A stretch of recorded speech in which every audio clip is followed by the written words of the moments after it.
Okay, everybody, this is the part of the program where we talk about sound because you guys are about ready to do your podcast assignment.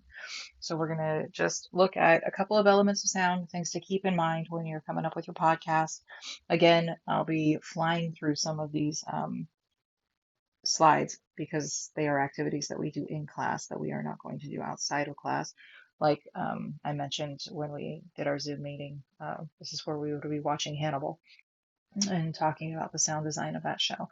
So that said, I do recommend if you have a stout tolerance for uh, gross stuff that you check out that show. The sound design is really great, as are the costumes. Come on. Anyways, the set design, everything is really, really well done in that show. But it's pretty gross, so trigger alert. Anyways, we're going to be talking about sound right now. Um, our discussion for the day would be if you were going to create a soundtrack for your life, what would it sound like? So go ahead and give that some consideration. Think about if you would incorporate music, classical music, if it would be a particular genre of music, would the music that you incorporate for your soundtrack, your life soundtrack, would it kind of change over the course of your biography? Like if you were different music for when you were a child, would you have the same kind of music the whole way through for cohesion? All of that is interesting stuff. Incidentally, I just discovered on my Amazon Music that they have something called Soundtrack of Your Life now, and I got to tell you, I am enjoying the soundtrack of my life like you wouldn't believe. It's all Massive Attack and opera. It's great. Anyway, so if you have Amazon Music, check out the Soundtrack of Your Life. Um, it created one for you. We don't even have to do that anymore. Anyways, um, think also about how much sound has to do with your work. When you sit down to work, do you listen to music? Do you listen to podcasts? What do you listen to while you're working, and how does it affect your work? I know that I am highly susceptible to the influence of music in my work. If I'm sitting down and I'm writing something, the tone will be totally different depending on what I'm listening to. Music and sound has a lot to do with what we produce. Think about, if you would, sound design in different films and podcasts that you've listened to. Have you ever seen a movie where you thought, "Oh my goodness, the soundtrack for this is amazing"? I always think of David Lynch films are always very unique as far as the sound of them. He uses a lot of droning and strange kind of noises in his films. As far as podcasts, I think of Radiolab. You'll be listening to the Radiolab show. Colors, I think, is the one that I posted.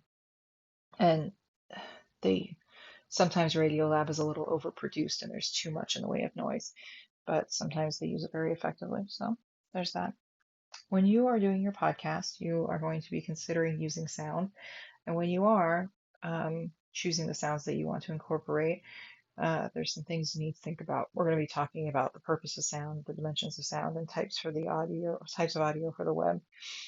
Adding sound is important because it can set the tone. Like I said, it has a lot to do with how we how we process things and how we produce things.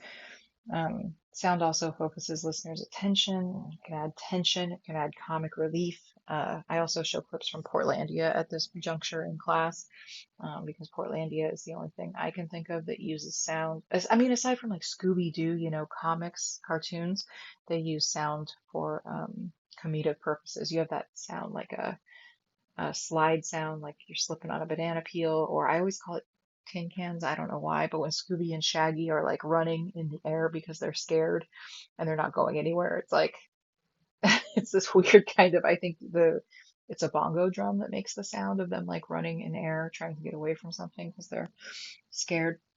So sound can be used for comic relief. It can also signify the beginning and the end of a program or brand content. So there's that. The dimensions of sound, and I'm sure you guys probably went over this with Ed in music appreciation, but here it is again. You have dimensions of sound like pitch, the high and lowness of a sound. You have the amplitude, the loudness of a sound, the acoustics, how sound travels through space, rhythm and beat, obviously, and timbre, kind of the actual tone of the sound. How would you describe it with an adjective? Is it somber? That type of thing. Don't worry about doing this because we're not in class. There you go. Types of audio for the web. are basically relegated to recorded voice, sound effects, and music. So those are things you have to choose from for your podcast. Watching Hannibal, watching Hannibal. When you're adding sound effects to your piece, you want to make sure that you're considering that less is more. When you listen to some Radiolab podcasts, for example, like I mentioned before, they're overproduced. There's a ton of stuff going on in your brain. It's just as an audience member, you're like, ah. So you don't want to distract your audience from your message, right? So make sure you consider less being more. The effects that you incorporate should enhance the story, not detract from it. The timing of the sound has to be proper, or else it'll be distracting. And also the volume. You don't want to be too loud. You don't want it to overpower your voice, say, for the podcast. Um, what podcasts do you listen to? Do you listen to them regularly? Are there any that you follow? I used to listen to Radiolab pretty regularly until it got redundant for me. I listen to, I'm just becoming a caricature of myself, I guess. Now I'm listening to My Favorite Murder is a podcast that I listen to.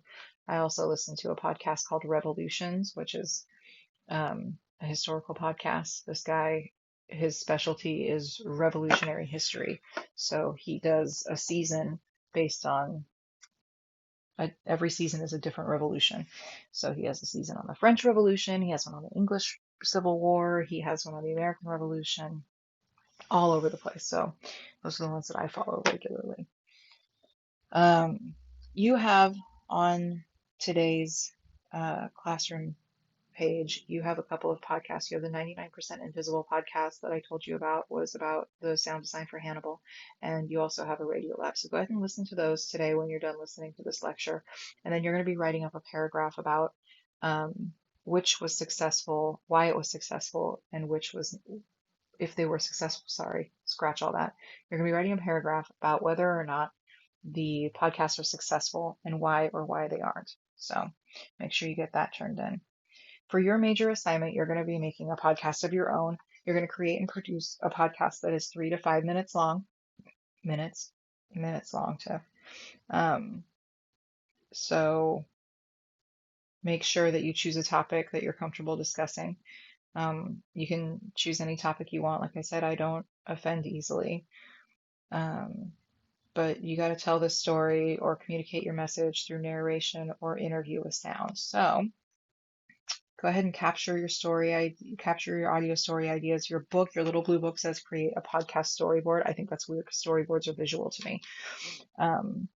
But scripting dialogue is important because if you don't know where you're going, you might have a problem. You might trail off.